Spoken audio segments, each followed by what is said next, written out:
Assalomu alaykum. Bugungi darsimizda registrlarda ketma-ket, parallel hamda aralash ulanish holatlarini qarab chiqamiz. Elektr sxemalarida registrlar, ya'ni qarshiliklar, ma'lum bir qurilmalar ketma-ket ulangan sxemalar ham bor, parallel holatda ulangan sxemalar ham uchraydi. Hayotimizda ko'proq, masalan, uy tarmoqlarida parallel ulanadi, lekin ba'zi bir holatlarda, masalan, archa o'yinchoqlarida ichida ketma-ket ulangan sxemalarimiz ham bor. Dastlab ketma-ket ulangan sxemalarida qarab chiqamiz.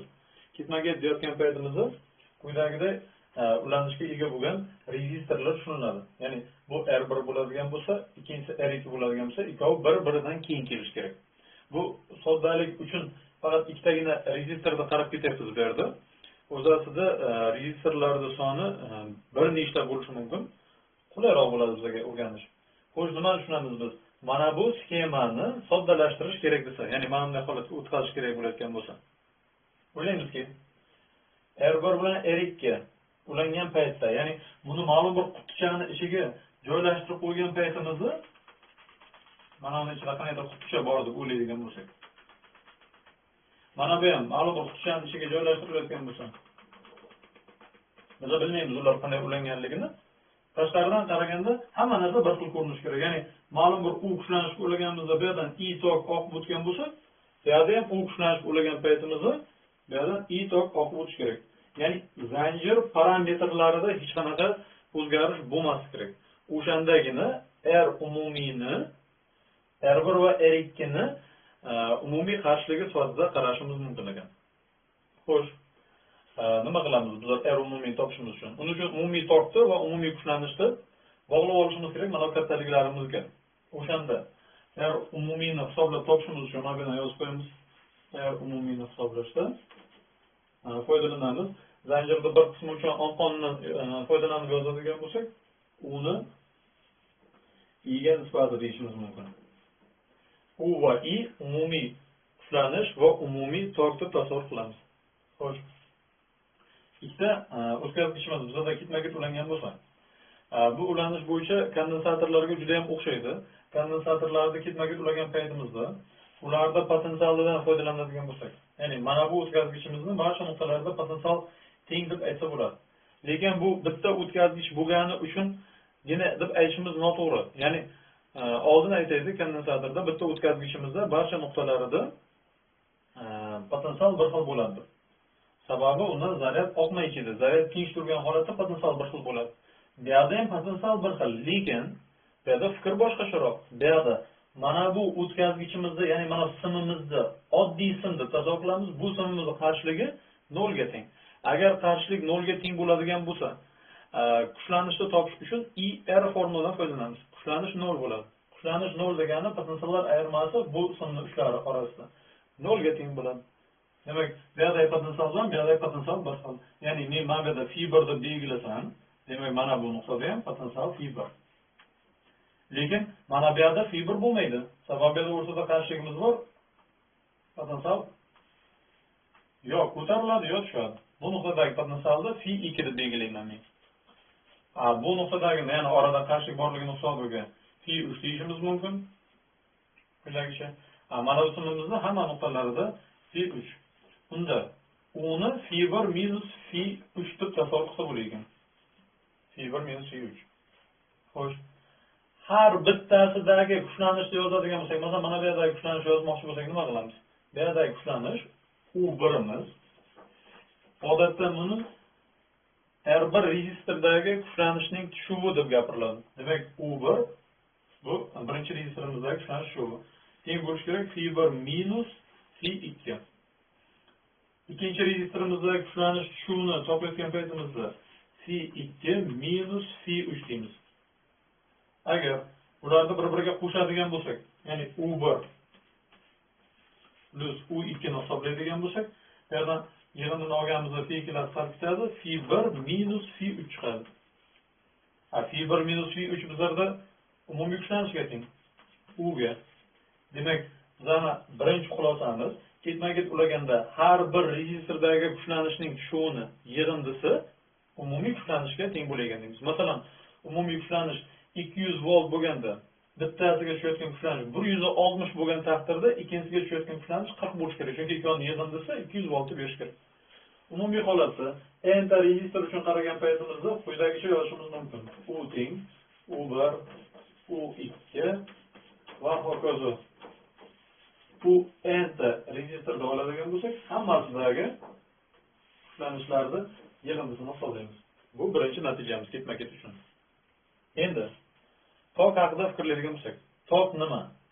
Tok 1 sekund ichida o'tkazgichda kundalik kezim yuzasidan oqib o'tayotgan zaryad miqdori.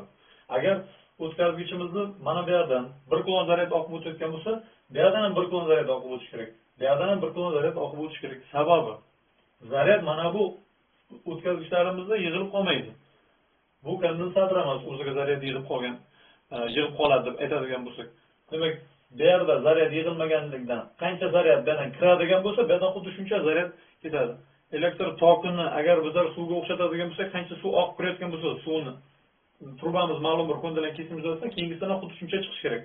Oqim uzluksizligi degan tenglamani o'rganganmiz. Xuddi shu qoidani o'zi berdi ham. Demak, bu yerdagi tok kuchi bilan bu yerdagi tok kuchi va bu yerdagi tok kuchi yoki umuman zanjirdagi tok kuchi hamma nuqtalarda teng deb aytishimiz mumkin. Demak, ikkinchi xulosamiz bizlarda umumiy tok har biridan oqib o'tayotgan toklarni yig'indi har biridan oqib o'tayotgan toklarga teng deb aytamiz. Hokazo, agar enta qarshilik ulaydigan bo'lsak, eninchisi ham tok xuddi shuncha bo'ladi. Xo'sh, endi biz umumiy kuchlanishni bilamiz, umumiy tokni bilamiz, umumiy qarshilikda hisoblab topishimiz mumkin. Umumiy qarshilikda hisoblayotgan paytimizda umumiy kuchlanishda umumiy tokka nisbat deyishimiz kerak. Bunda R umumiy teng U umumiyni, ya'ni U'ni i'ga nisbati yoki U'ni o'rniga qo'yishimiz mumkin. Har birini, ya'ni U1, U2 va hokazo plus UN deymiz. Uni i'ga nisbat sifatida. Agar U1 ni i'ga bo'lsa, ya'ni har biri uchun alohida bo'lib chiqadigan bo'lsak, R umumiy teng U1 taqsim i, U2 taqsim i va hokazo. Agar n-tasi uchun qarayotgan bo'lsak, u n-ni i'ga nisbat. Lekin mana bu yozilgan kattaliklar, masalan, birinchi zanjirimizdagi qarshilik bu. Sababi U1 ni i'ga nisbati. Bu zanjir bir qismi uchun qonundan foydalanadigan bo'lsak, qarshilik R bor. Bu R2, bu Rn bo'ladi. Demak, aytishimiz mumkin ekanki, umumiy qarshilik ketma-ketda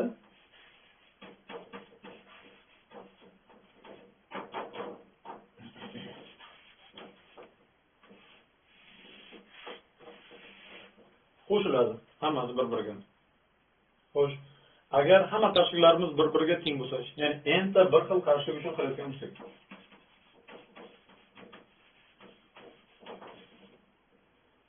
qarshilik neda? Har bir r dan bo'ladigan bo'lsa, r umumiyni hisoblayotgan paytimizda shunchaki n ta r degan formuladan foydalanish mumkin bo'ladi. Yana bir narsani aytishim mumkin edi. Har biriga tushayotgan kuchlanish qanday bo'ladi desa, agar n ta hammasi bir xil bo'layotgan bo'lsa, har biriga 10 dan tushadigan bo'lsa yoki mana 10 dan tushadigan bo'lsa, n tasi uchun n ta 10 deb olamiz. Uni tenglashtirish mumkin. Ya'ni umumiy kuchlanishimizni n ta u quyidagicha yozishimiz mumkin. U r deyishimiz mumkin. 0 yozsak unchalik tushunarsiz bo'lishi mumkin. Har biridagi ma'nosini olyapmiz. Bunda har biriga tushayotgan kuchlanishimiz u taqsim n ko'rinishda olish mumkin ekan. Ya'ni aytishimiz mumkinki, ketma-ketda umumiy qarshiligimiz bizda qo'shadi, har doim qo'shiladi. Kuchlanish esa har biriga bo'linib tushadi. Agar bizlarga biron bir qurilmaga kuchlanishni tushirish kerak bo'layotgan bo'lsa, ya'ni har bir lampochkamiz 2 voltdan ishlashga mo'ljallangan. Ya'ni mana bu kattaligimiz 2 volt. Bizlarda esa tarmoqda 220 voltlik tarmoqqa ulashimiz kerak. Nechta lampochkadan foydalanish kerak uni tushunsa, bu 2 volt bo'lganda, bu 220 bo'layotgan bo'lsa, nechta lampochka ulash kerak ekanligini topish mumkin. Lampochkalar quymasligi uchun. Demak, o'z-o'zidan mana 110 ta lampochkani bir-biriga ketma-ket holatda, masalan, arsha o'yinchoqlar ko'rinishda terib chiqishimiz mumkin ekan. Endi qarshiliklarimizni parallel holatda ulangan holatlarni qilib chiqamiz. yana soddalik uchun ikkitagina qarshilikda qaraymiz bu yerda. Fikrimiz xuddi shunday davom etadi. Agar mana buni ma'lum bir qutini ichida joylashgan deb qaraydigan bo'lsak, ya'ni biz uni qanday ulanganini bilmaymiz. Mana buni ham ma'lum bir qutini ichida oladigan bo'lsak, bu qarshilik bu ikkita qarshilikka ekvivalent bo'lishi kerak. Ekvivalent degan paytimizda hech narsani o'zgartirmas kerak zanjirimizdagi. Hamma xarakteristikalar saqlanadi. Demak, u kuchlanish ulaganimizda I tok oqadigan bo'lsa, bunday u kuchlanish ulagan paytimizda oqib o'tadigan tokimiz I deb aytishimiz mumkin. Bunda R umumiyni hisoblayotgan paytimizda yana uni I ga nisbati ko'rinishida tasavvur qilishimiz mumkin ekan. Xo'sh, bu zanjirimizda kuchlanishda va tokishni topishga harakat qiladigan bo'lsak, agar kuchlanish bo'yicha boradigan bo'lsak, mana bu simimizda aytdik, hamma joyda potensial bir xil bo'ladi. Demak, mana bu yerda potensial fibr bo'ladigan bo'lsa, demak, mana bu yerda ham potensialimiz fibr bo'lishi kerak, bu yerda ham potensialimiz bizda fibr bo'ladi. Umumiy holatda ko'rsatishimiz mumkin mana bu yerda bitta tugunimizda potensial fibr. Bu tomonda potensial F2 bo'lsa, demak, o'z-o'zidan bu tomonda ham potensial F2 bo'ladi. Sabab mana bu simimizda hamma nuqtalarida potensial bir xil bo'lishi kerak. Bu yerda F2. Demak, mana bu tugunimizda ham F2 deymiz. Unda kuchlanishni topishimiz uchun F1 minus F2 ni yozishimiz mumkin. Lekin xuddi shunday narsani bu uchun ham yozsa bo'ladi. Ya'ni bu yerda kuchlanish U1 teng. Ya'ni kuchlanish shu mundagi F1 minus F2 yoki shunchaki u kuchlanishimizni o'zi yoki bundagi ham F1 minus F2 bo'ladi. Demak, bu ham U ga teng bo'ladi. Demak, parallelda xuddi kondensatorlarnikidek kuchlanish har doim barcha qarshiliklarimizni teng bo'ladi. Birinchi xulosamiz yozishimiz mumkin ekanki, U teng U1, U2 va hokazo. Agar n tasini shunaqasiga parallel ulaydigan bo'lsak, U n deb yozib ketishimiz mumkin. Xo'sh, tok haqida nima deb ayta olamiz? Tok bu birlik vaqt ichida oqib o'tayotgan zaryad. Agar mana bu yerdan 1 sekund ichida 10 kulon zaryad oqib o'tayotgan bo'lsa va biz bilsak, mana bu yerdan 1 sekund ichida 7 kulon zaryad oqib o'tayotgan bo'lsa, bu yerda zaryad qolib keta olmasligidan o'z-o'zidan mana bu simimizdan 3 kulon zaryad oqib ketishi kerak.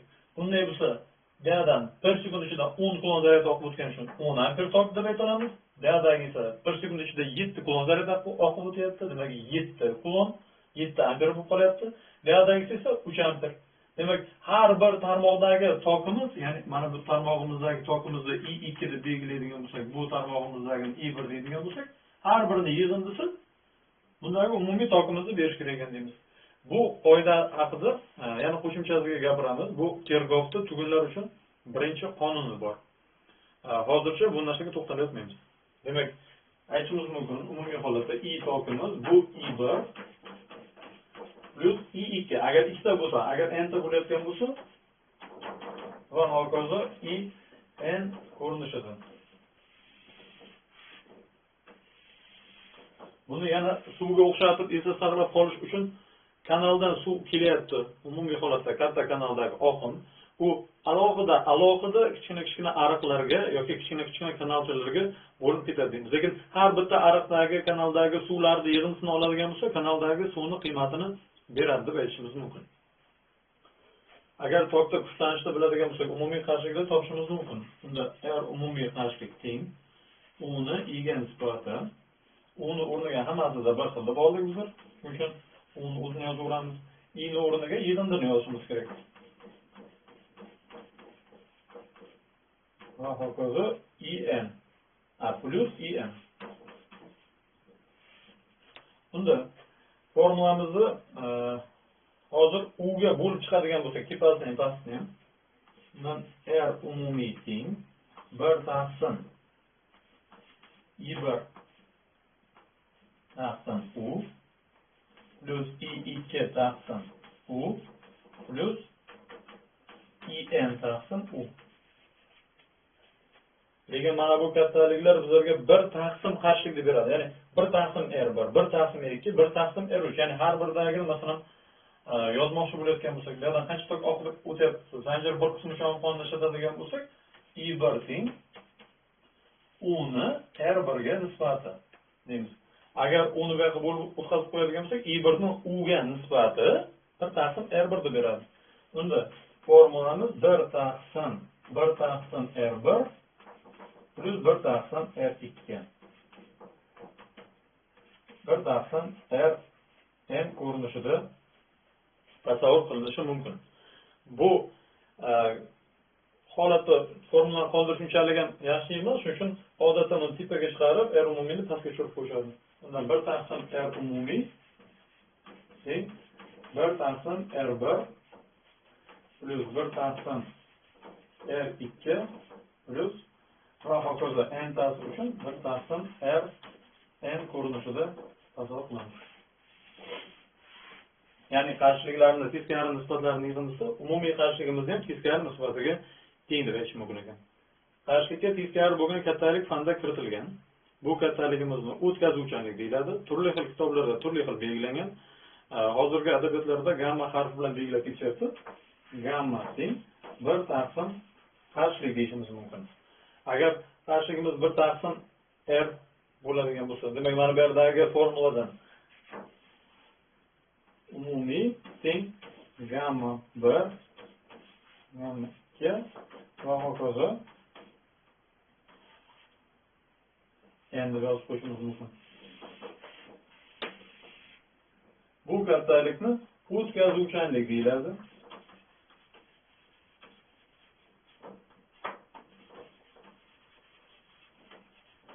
Ya'ni qarshilikka teskari bo'lgan tushuncha o'tkazuvchanlik. Umumiy o'tkazuvchanliklarning yig'indisiga teng bo'ladi. Demak, o'tkazish qobiliyati oshadi deb tushunishimiz mumkin. Agar biz parallel holatda ulaydigan bo'lsak, parallelda xuddi trubalarni yonma-yon tashlaganday bo'lib qolyapti bizlar. Agar yonma-yon tashlaydigan bo'lsak, har bir trubadan alohida suv oqib o'tadigan bo'lsa, umumiy oqim bizda kuchliroq bo'ladi. Yana bir narsasi, bu o'tkazgichimizni o'chirganimiz bilan bu o'tkazgichdan oqib o'tadigan tok o'zgarmaydi baribir. Chunki undagi kuchlanish o'zgarmayapti, uni qarshiga ham o'zgarmaydi deymiz. Shunisi bilan parallel zanjirlar juda qulay hisoblanadi. Uyimizdagi barcha qurilmalarimiz bizlarda parallel holatda o'rnaladi. Chunki o'chirib o'chirgan paytimiz televizor o'chmasligi kerak. Televizorda o'chirgan paytimiz kompyuter o'chmasligi kerak. Har bir qurilma alohida ishlash imkoniyatiga ega bo'ladi parallelda. Yana bir narsani aytib ketish mumkin bu yerda. Agar qarshiliklarimiz hammasi bir xil bo'ladigan bo'lsa, demak, bu yerda masalan n ta bir xil qarshilik uchun yozishimiz mumkin bir ma'noga r umumiy teng r taqsim n ko'rinishida. Sababi 1 taqsim r dan n tasini qo'shsak n taqsim r bo'ladi. Demak, 1 taqsim chappa qilib oladigan bo'lsak, aynan r umumiy r taqsim n. Bunday zanjirlarda yaxshi tomoni umumiy qarshiligi kichkinaroq bo'ladi deymiz. Hattoki aytishimiz mumkinki, eng kichik qarshilikdan ham kichkina bo'ladi deb aytishimiz mumkin. Eng murakkab zanjirlarda ham agar biron bir qarshilikka boshqa qarshilik parallel ulangan bo'lsa, shu oralig'idagi qarshilik qancha bo'ladi desa, ikkovini qarshiligidan ham kichkinaroq qarshilikda ko'rsatish kerak javoblarda. Zanjirdagi elementlarimiz har doim ham ketma-ket yoki parallel ulangan bo'lmaydi. Oddiygina televizorda oladigan bo'lsak, televizorda o'zi tarmoqqa parallel holatda ulangan bo'lishi mumkin. Lekin uning ichidagi elementlari bir-biriga ketma-ket tarzda ulangan bo'lishi mumkin. Bunday holatda bizlar ulanishda umumiy zanjir uchun aralash deb aytamiz. Aralash ulanishda ba'zi bir holatlarni ko'rsatadigan bo'lsak, masalan, mana bunday holatda ulanishlarga yoki mana bunday holatda ulanishlarga aralash ulanishlar deyiladi. Nima uchun aralash? Bu zanjirlar tarkibida ham parallel, ham ketma-ket bo'lgan ketma-ket ulangan registrlarimiz bor.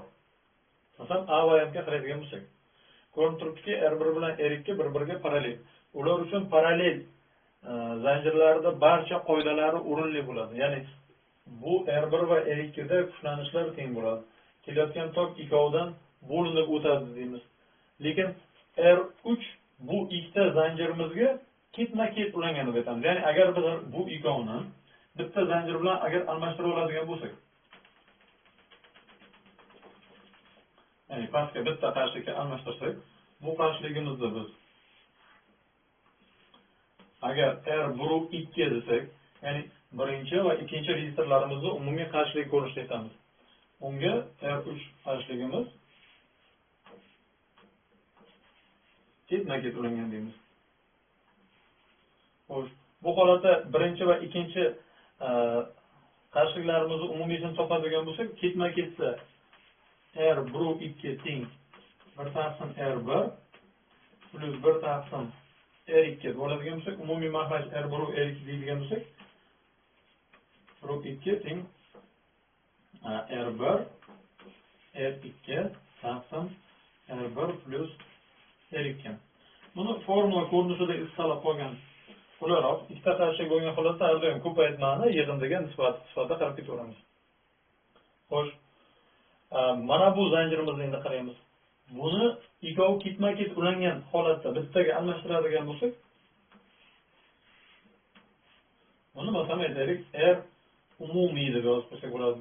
R umumiyimizning qiymati unda R1 2 ga R da qo'shib qo'yamiz. Ya'ni R3imizni to'g'ri yozadigan bo'lsak, R3imizni qo'shib qo'yamiz. Mana shunday holatda soddalashtirib ishlab ketaverish mumkin. Ya'ni mana bu sxema bundan nisbatan soddaroq. Demak, dastlab agar toklarni topish kerak bo'layotgan bo'lsa, ketma-ketda bundan oqib o'tayotgan tok va bundan oqib o'tayotgan toklar tengligidan foydalanish mumkin. Umumiy kuchlanish berilgan bo'lsa, umumiy qarshilikni bilamiz. Tokni topamiz. Keyin kelayotgan tok bu ikkovidan bo'linib o'tib ketadi deymiz. Parallelda har biridan qanchadan tok o'tayotganini topish uchun kuchlanishlar teng degan shartdan foydalanish kerak. Ya'ni ketma-ket va paralleldagi hamma qoidalarni bu yerda ishlatishga harakat qilish kerak. Bu albatta ma'lum bir ko'nikma talab qiladi. Lekin ko'proq masala ishlansa, albatta bu ko'nikma keladi. Yoki mana bu masalaga qaraydigan bo'lsak, bu yerda aniq ko'rinib turganimizga R1 R2 bir-biriga ketma-ket turibdi. Demak, uni bitta qarshilikka almashtirishimiz kerak. Agar buni bitta qarshilikka almashtiradigan bo'lsak, uni R1 2 deydigan bo'lsak, mana buni esa R3 deydigan bo'lsak, qayta yozadigan bo'lsak, mana A, B nuqtalar. Endi ko'rinib turibdi, agar buni bitta qarshilikka almashtirgan bo'lsak, R1 2 bu R3, ikkovi bir-biriga parallel. Parallelda umumiy qarshilikni hisoblashda mana bu formuladan foydalanish mumkin bizda. Buning uchun dastlab R1 2 ni topamiz. Ketma-ketda qarshiliklar qo'shilgani uchun R1 R2 ni yig'indisi ko'rinishida tasavvur qilamiz. R umumiyni esa R umumiy bu R3 ko'paytirilgan R1 2 ni ko'paytmasini yig'indisiga nisbat sifatida qaraymiz. Demak, yana ham o'sha toklar haqida gap ketadigan bo'lsa, dastlab mana bu zanjirdan R umumiyni hisoblab topib, bundan qancha tok oqayotganini bilamiz. Bu yerdan kelayotgan tokimizni agar biladigan bo'lsak va R3 va R1 ikkimizni biladigan bo'lsak, kuchlanishlar tengligidan foydalangan holatda har biridan oqib o'tayotgan tokni topsa bo'ladi. Har biridan oqib o'tayotgan tokni topganimizdan keyin, masalan, bundan I1 tok oqadigan bo'lsa, tepadan I1 tok bundan ham bir xil holatda oqib o'tadi deymiz. Keyin tok kuchlari tengligidan foydalanib, bulardagi kuchlanishni ham hisoblab topishimiz mumkin ekan deymiz. Ya'ni aytganimizdek, qancha ko'p masala ishlasak, shuncha ko'p tushunarli bo'ladi. Aralash sxemalarda soddalashtirishga doir masalalarda keyingi darsda chuqurroq holatda o'rganamiz.